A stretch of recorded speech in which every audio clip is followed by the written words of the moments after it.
continue to take care of our nature. The nature will continue to take care of us. So it's just a give and take.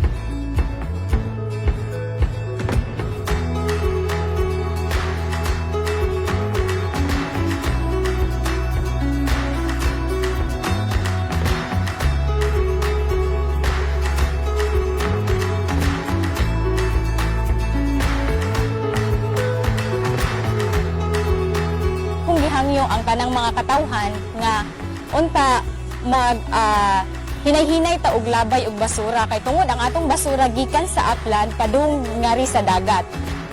Thankful kayo ko sa Bellevue nga ila ming gi invite para ani nga programa ha sa International Coastal Cleanup.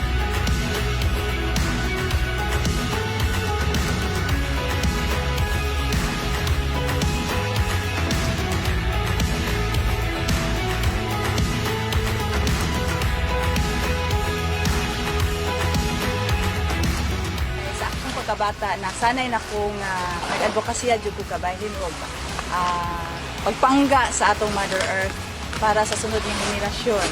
So I enjoy doing this until now.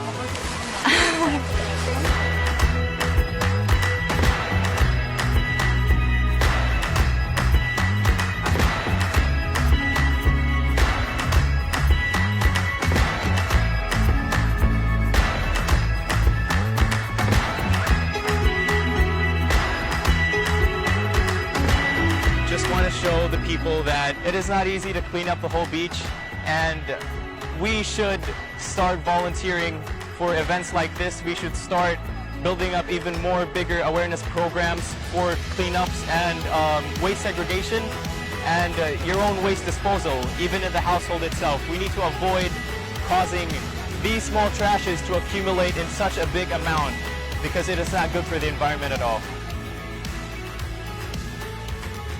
Let's work together to protect our home.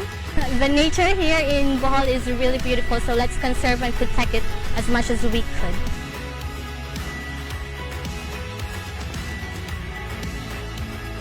I hope that this trend continues to build up and people get aware about the situation here in Panglao and Bohol and everywhere.